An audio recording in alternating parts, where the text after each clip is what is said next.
everyone, welcome back to my channel, or welcome to my channel if you're new around here. Hello, my name is Erin. So I'm super excited for today's video. Obviously you can tell from the title of it. It is a comparison, and I'm so excited to be sharing this video with you guys because these hair tools have literally changed my hair game. I'm sure a lot of you guys are familiar with the two products that I'm holding up right now, but just in case you are not, this is the Revlon One Step Volumizing Blow Dryer, and this is the Drybar Doubleshot Blow Dryer. So they are very, very similar products that a lot of people are curious about, so I figured I would go ahead and film this video to really compare the two of them. So I've had my Revlon one longer, and actually when I first bought it, I filmed a first impression video that I will go ahead and link for you guys in case you are interested. I was just so obsessed with it, and this retails for about $50 or $60, and then Drybar came out with their version that is about $150. So naturally I was just curious and wanted to compare them for you guys. So I really hope that you find this video helpful. You'll actually see once I skip to the next part of this video that I'm filming this intro on a totally different day. I lost some of my footage from when I was filming, so I had to go ahead and refilm this part. So also, that being said, in case there's anything that I didn't cover in this video, or something that you have a question on that you want me to go a little bit more in depth about, or that I just didn't cover in this video, totally let me know in the comment section. I would be more than happy to help any of you guys, whether it's about these products or just a hair question in general, something that you want to know about. And yeah, I'm just really excited for you guys to watch me kind of compare these two products and talk about ways that they're similar and ways that they're different. So I hope that you find this video helpful. I will have both of them linked in the description box for you to go ahead and shop. And yeah, I don't think there's anything else that I wanted to say. Like I said, I just needed to refilm this intro for the video. So I'm super excited for you guys to go ahead and watch. And without further ado, let's go ahead and get started. So I'm going to go ahead and get started with the demonstration part of this video first. And I haven't done anything to my hair since I got out of the shower other than put it up in one of my little towels for maybe like 15-20 minutes while I did my makeup. And then I'm just going to go ahead and spray in some of this Bumble Hairdressers Invisible Oil UV Heat Protective Primer. This is really good for anyone that has more texture or curl or frizz to their hair like I do. It's almost like a spray and lotion rather than just a detangling spray. And then I always use a wide tooth comb on my wet hair. My hair doesn't really get too tangly when it's wet, so I don't need anything super harsh or that pulls or yanks at my hair, so this is just going to be a lot more gentle than a hairbrush would be. So then to actually use the hair dryers, I'm going to do the left side of my head with the Drybar one and the right side of my head with the Revlon one. So I'm just going to start by sectioning off my hair. Working with smaller sections makes these tools work so much better, and I know that your instinct might just be to not section your hair, just start blow drying to get through it quicker, but honestly I spend more time trying to dry everything if I don't section it off. You'll see I do the same basic motion with both tools. So I just take a smaller piece of hair, maybe like a 2-inch section, and I just very slowly brush my hair out with the blow dryers. The slower I go, the less frizz that I get, and also I feel like the faster it dries my hair because I don't have to repeatedly go over the same section. So I'm really not going to do anything that special. My biggest tip is just to work with smaller pieces and take your time.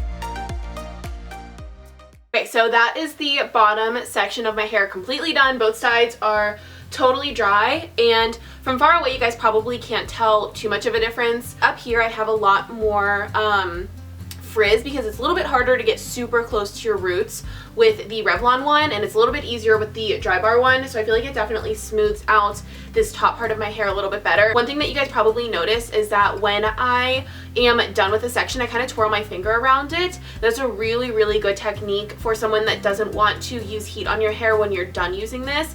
It adds a little bit of curl to your hair. Now, obviously I chopped mine recently, but when I had long hair, it was just enough curl for just an everyday kind of look, especially if you kind of twirl your hair like that and you let it sit and completely cool like that. You probably won't have to go in and use a curling iron after. So yeah, I'm gonna stop rambling and I'm just gonna keep blow drying my hair so you guys can see how both of the tools work.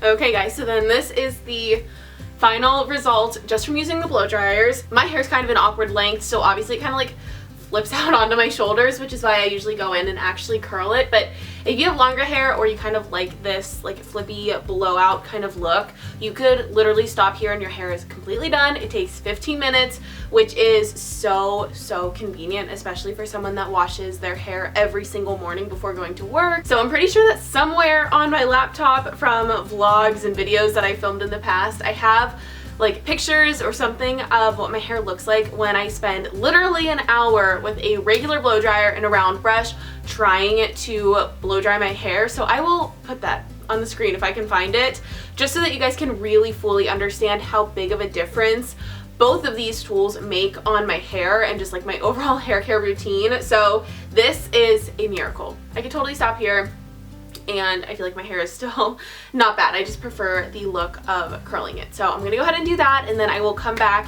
to elaborate more on my actual opinion on them and do more of a full comparison and let you know which one is my ultimate favorite. Okay guys, so now that my hair is completely done, I'm going to elaborate a little bit more on some of the details on each of them, let you know what I like about each, what I don't like about each, and which one is ultimately my favorite. So I would say the biggest difference between the two is the price. So the Revlon one I believe is $60, the Drybar one is $150. So right off the bat, I'm sure that most of you are more inclined just to get the Revlon one. It's also been around much longer. I think it came out about a year ago. I've had mine for maybe like 9 or 10 months, and I feel like I got it not too long after it was first launched. So for someone that is deciding between the two, obviously the price plays a huge factor in which one you're ultimately going to end up going with. So when I got my Revlon one, the Drybar one hadn't even been released yet. I didn't have anything to compare it to. I just fell absolutely in love with it. It made a huge difference in the overall health of my hair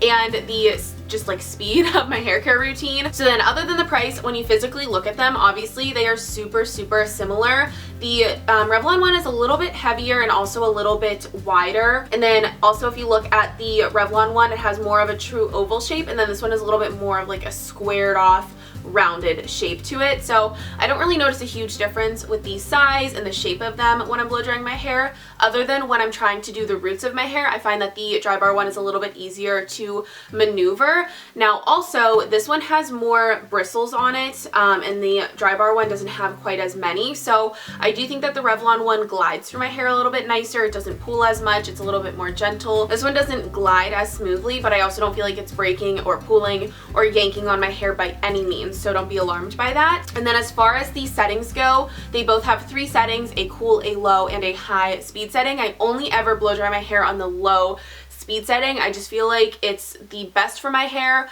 The cool one and the high one both blow the air very quickly, and I feel like for my hair specifically that causes a lot more frizz. So the low one still is super fast, but I just feel like it is better for the overall look of my hair. Plus the low setting is the quietest, so I'm just more comfortable using that overall. I would definitely just recommend playing around with them and seeing which speed setting is best for your hair type, because obviously all of our hair is so different. So obviously I keep going on and on and on about how similar they are. So in the end, which one is my ultimate favorite? If I'm being completely honest with you guys, since I have bought my Drybar one, I have not used my Revlon one once other than filming this video. There are a couple different reasons for that, but I would say that the biggest one is how hot the hair dryers get when you use them. The Revlon one, and I didn't really notice it too much until I realized how less hot the Drybar one gets. The Revlon one gets really hot, to the point that if I am blow drying my hair, I can't touch it without burning my hand. Yes, you're getting a cheaper product with the Revlon one, but I just feel like for my hair's health, the Drybar one in the long run is a better investment. I think that they're both gonna last you years. I've had this one for a year and it's not going anywhere. You are making an investment when you purchase a hair tool like this, and if I had to recommend one over the other, it would definitely be the Drybar one. It blow dries my hair a little bit quicker, it's smoother, I can get to the roots of my hair much easier, and for me being someone that has naturally curly, frizzy, textured hair, I don't need something that's gonna cause more damage in the long run, because I'm already using heat on it almost every single day to style it the way that I want it to look. So I want to use a product that is less damaging on my hair. Now, I know that not everyone's able to spend $150 on a hair product. In case you guys missed it, the last video I posted was actually an Ulta haul, and in that haul I really talked about how to save money on beauty products, and I shared all of my tips and tricks and secrets on how to save.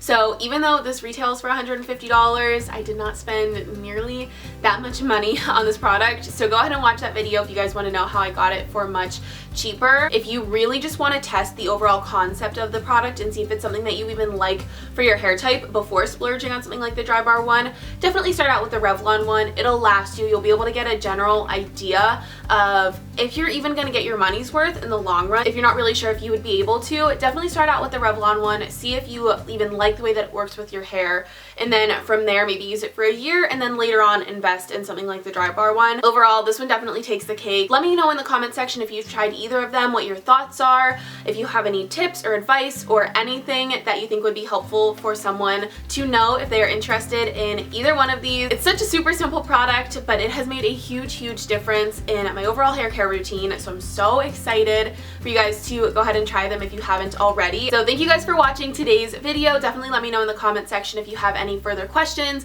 something that maybe I didn't go into as much detail as you would have liked me to. Go ahead and let me know in the comment section. Also give this video a thumbs up if you found it helpful, and make sure you click that subscribe button just in case you haven't already. I would love for you to go ahead and stick around. And yeah, that's all I've got for you guys today. So thank you guys so much for watching, and I will talk to you in my next video. Bye!